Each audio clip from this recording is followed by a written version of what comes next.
Welcome back. Today, we're tackling a revolution that almost wasn't meant to be. Think about it.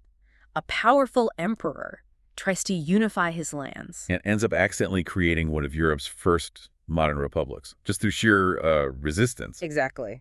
We're diving into the Dutch Revolt, de Nederlands Opstand, our mission, to unpack how political pressure, religious strife, and determined rebels forged the Dutch Republic. Right, the Republic der Zeven Verenigde Nederlanden.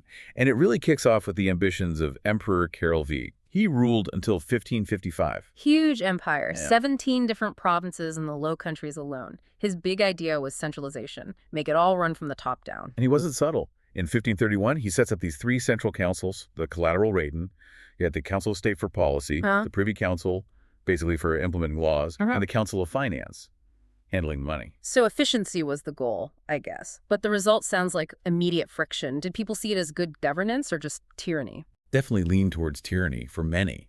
I mean, these new councils directly trampled on local privileges, the old rights noblemen and cities held dear.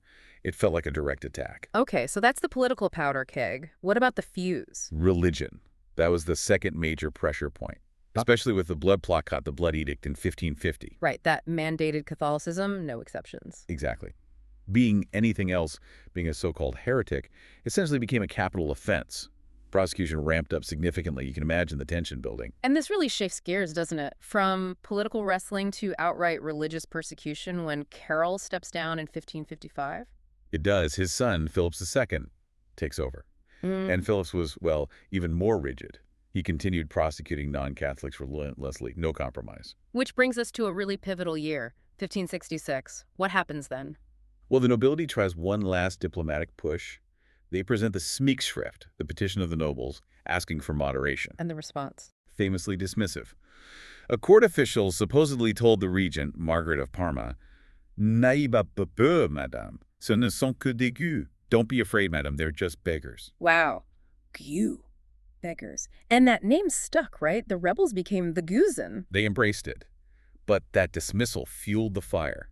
Almost immediately after, you get the Beelden Storm, the iconoclastic fury. That started August 10th, 1566. Yeah, after a Hagenpreek, an open-air sermon near Steenvoorde, things spiraled, and people started storming churches, destroying statues, religious images. It spread like wildfire. Okay, so that's open defiance. Spain's reaction must have been harsh. Brutal is the word. And actually, if you're finding this deep dive useful, maybe take a quick second now to subscribe, perhaps like it, and definitely leave a comment. Let us know what you think about this turning point or suggest other topics. We really do want to hear from you. Please do. So Spain's response, Philip II sends in the Duke of Alva. Correct. In 1567, Alva establishes the Raad van Beroorten, the Council of Troubles, often called the Council of Blood. For good reason, I imagine. Thousands were executed. It was a reign of terror. Many fled, including the key figure, Willem van Orange, William of Orange. But they didn't give up. They organized resistance from outside. And how did that resistance gain ground again? The turning point was April 1st, 1572.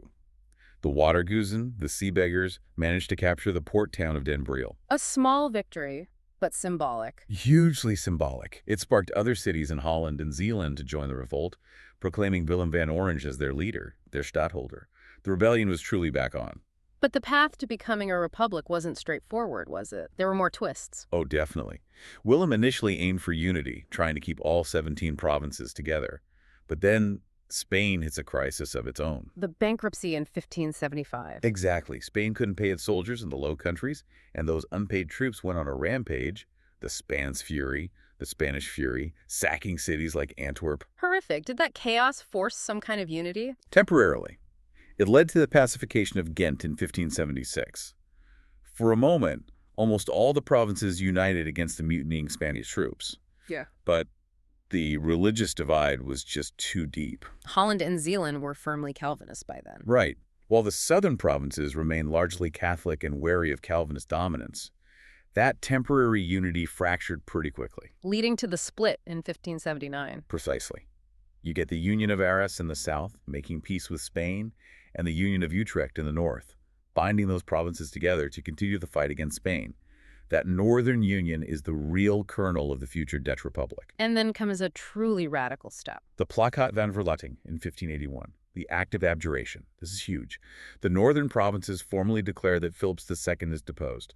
They basically say, you failed to protect us, you acted like a tyrant, so you're no longer our king. That's incredibly bold for the time, a declaration of independence, effectively. It really is, though finding a new sovereign proved difficult. But the cost was immense.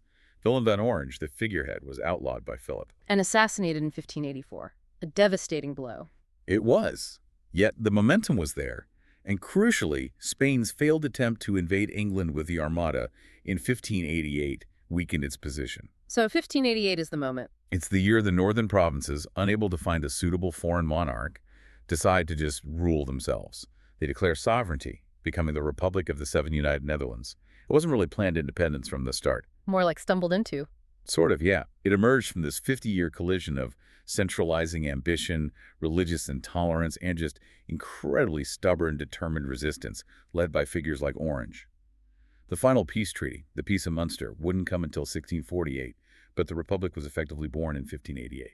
So pulling back, the core takeaway seems to be this clash between centralized power trying to impose uniformity and regional identities demanding their rights and freedoms. Absolutely. From those councils in 1531 right through to 1588, it's that fundamental tension playing out. Which leaves us with something to think about, doesn't it? How much of our modern ideas about national identity, about resisting authoritarian control, whether it's political or religious, how much of that is still shaped by struggles like the Dutch Revolt? Something for you to mull over.